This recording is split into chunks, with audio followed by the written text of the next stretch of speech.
about to leave. Already packing, come with me. I'm not. Hello friends and enemies. Welcome back to Happy For Now. It's me Isabel here with my mid-year freakout.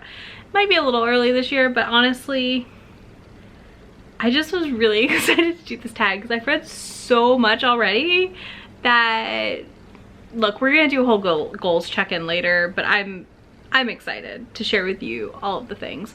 This is one of those tags that I have been doing for the entirety of my channel. You probably have access to most of them that I've done previously. I find this one to be really fun and informative. It's kind of a fun way to see where you're at in the middle of the year. I know it's not quite perfectly the middle of the year, but that's fine. We're still gonna release it now and go through these things. So let's get to those questions. First up, we have the best book you've read so far. Y'all know I can't pick one book. That is impossible, literally. So first up, we have Act Your Age, Eve Brown by Talia Hibbert. This was a favorite contemporary. This features a Eve Brown who learns she has autism, and our hero who also has autism, and it was so good. This book was everything. I loved it so freaking much. It was just like a nice little hug, and I'm sad we're done with the Brown sisters, but I'm also glad we ended here with Eve because this one was just perfection. Then we have Nobody's Baby But Mine by Susan Elizabeth Phillips, which is my first book I've ever read by her, and took me by complete surprise. I don't love babies in books, and this had a surprise pregnancy, well, not surprise pregnancy, a secret baby situation, we'll call it that. And this involves a woman who wants to get pregnant. She ends up going to a party and seducing this football player who's a professional, like, pro football player guy, and getting pregnant in one of the 2 times they're together. And she does this because she wants her baby to not be as smart as her. And it's really, really interesting. And again, it's one of those plots that to me sounds like everything I'm gonna hate, but it was everything I loved, and it was kind of what I wanted out of You Deserve Each Other, but good. The other thing I'm gonna say, of course, is my Immortals After Dark reread. All of these books have been solid 4.5, 5-star reads for me. Some of them are now favorites of all time. Some of my rankings have shifted, and yeah, I just have had such a blast rereading Immortals After Dark this year. Then we also have Blue Flag, which is a manga that features a love quadrangle, and I am just living for this manga. It is one of my favorite things I've read this year. It is about to wrap up, like literally the last volume's coming out this week, or will have just come out when you see this video, and I cannot wait to read it and see how the story ends. But I love Blue Flag so much, and I'm so glad I started reading it this year and got caught up.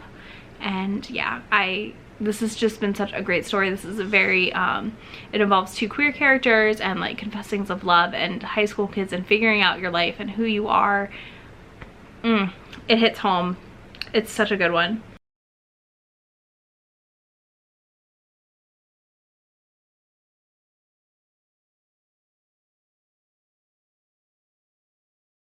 All right, question number 2, best sequel you read is Brother Song by TJ Klune. This was the finale to the Green Creek series, and I just read it, and I have to say, I left so impressed with how he wrapped up this series, where we ended, how it all worked out. It was absolutely amazing, and I'm sad I'm done, but I'm also happy I'm done because I feel like I have closure in a way I didn't expect from this series. Next is new releases you haven't read yet but want to.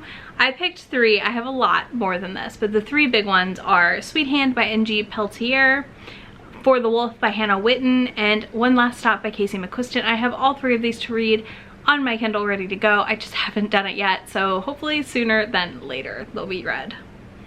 Let's see, most anticipated releases for the second half of the year. I picked 2. No, I picked 3. There's 3. But the thing is there's more than 3. Like, there's 50, but we're not gonna go there. I do my releases video every quarter. You can watch that to get all the books I'm excited for each quarter. So first of all, we have The Heart Principle by Helen Huang. I do want to give a quick content warning. I saw recently this one involves a character that did have cancer, is fully recovered.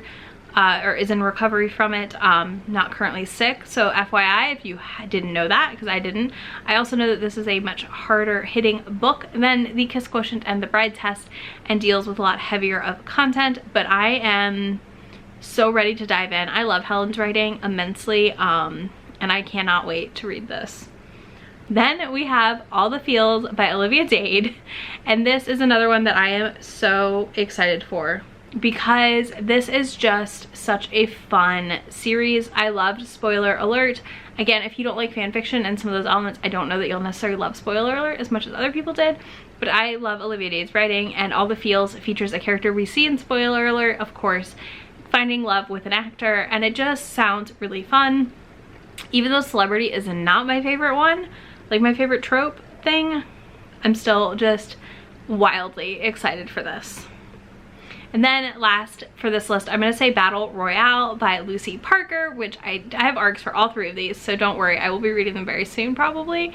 But this one is Lucy Parker's newest book, and I loved the London Celebrities books so much that when this was announced, and this cover, like I actually really like this illustrated cover as well, I just was like, ooh, I can't wait. This one has a baking competition, which I also love in my books. Specifically when it's done really, really well, and I feel like because I trust Lucy's writing that this is going to be delightful. Number 5 is Your Biggest Disappointment from Blood and Ash by Jennifer L. Armentrout is my biggest disappointment. I really thought I was gonna love this book. People loved it so much, I thought there's no way I won't love it, and it's a 2-star read. I cannot handle the fact that the like whole big bad villain in this feels like it was based off of QAnon, because that's a weird choice. And then the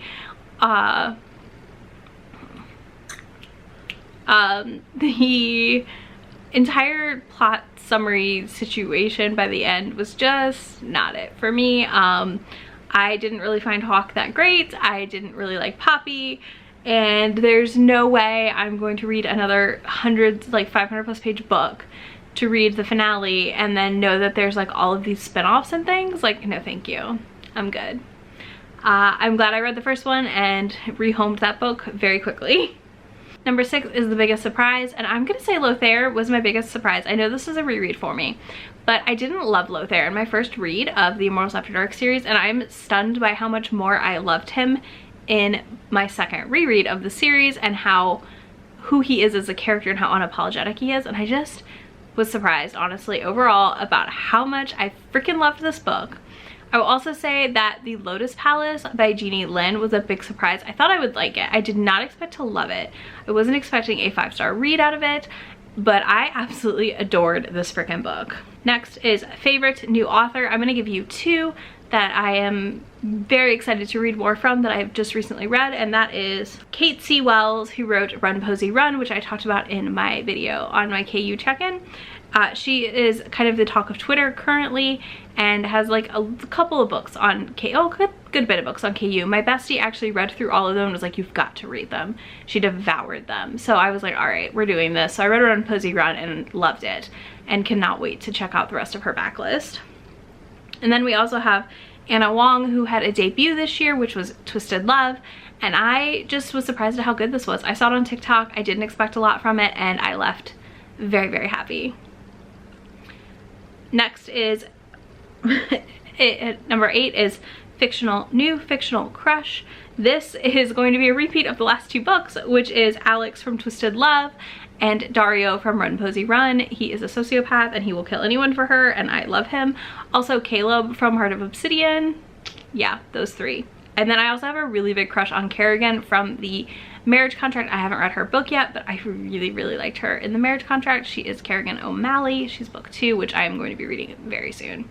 Number 9 is New Favorite Character, and I'm gonna say the O'Malleys. I had such a blast reading The Marriage Contract the other day that I'm just so excited to read the rest of this family's story and see where it goes. So we're gonna say the O'Malleys are my new favorite characters. Number 10 is A Book That Made You Cry. It was Brother Song. Brother Song made me cry. I cried twice in my video. That is unprecedented. I don't cry that much in books, but here I was bawling my eyes out twice. Number 11 is a book that made you happy. It is my Immortals After Dark reread. This has been such a joy this year to reread Immortals After Dark with Charles and everyone else who joined our read along.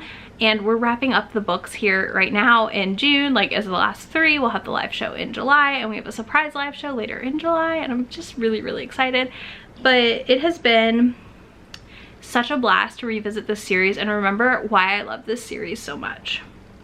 Okay, question number 12 is the most beautiful book you've bought so far this year or received. Hold on. So it is definitely my Laini Taylor Illumicrate editions of Daughter of Smoke and Bone.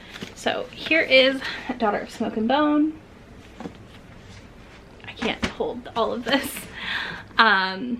Days of Blood and Starlight, and Dreams of Gods and Monsters. They're all beautiful sprayed edges. They all have quotes on the inside, and then they also have special reversible jackets, and they're signed. I love these. These are beautiful. I actually got rid of my old copies because I loved the new editions so much. Hold on, I'm dropping things. Then I also want to shout out the Helen Wong mass market paperback for the Kiss Quotient.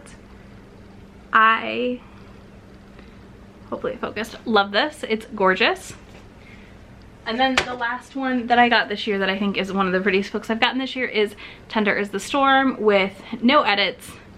This is a first printing, I'm pretty sure. Yeah. This is a first printing, intact cover. I got this at my Second and Charles locally, and it was the find of a lifetime. I still can't believe I have this book. All right, and the last question, question 13, what books do you need to read by the end of the year? All of them. One of my big goals this year is to read all of my 2021 arcs before the year is over, so I'm hoping to get through all of those. I will have a TBR video at some point with all of the arcs I need to read this year still. Yeah, but I would like to read all of my 2021 arcs, which I have a lot for this fall already, so I definitely want to get on that sooner than later this summer. All right, that's it for the mid-year freakout. If you made it this far, put a fun face, pick your favorite face emoji down below, because I just honestly can't believe we're already in June. I feel like we're all saying this probably, but it's been a very quick year already, and I can't wait to see what else I read and how my reading goes. And if you don't want to leave an emoji, let me know your favorite read of the year so far. You can find links to any of the books I mentioned in the description box, and links to Be My Friend anywhere on the internet. I will see y'all in a few days in my next video. We'll get away. This is what we waited for.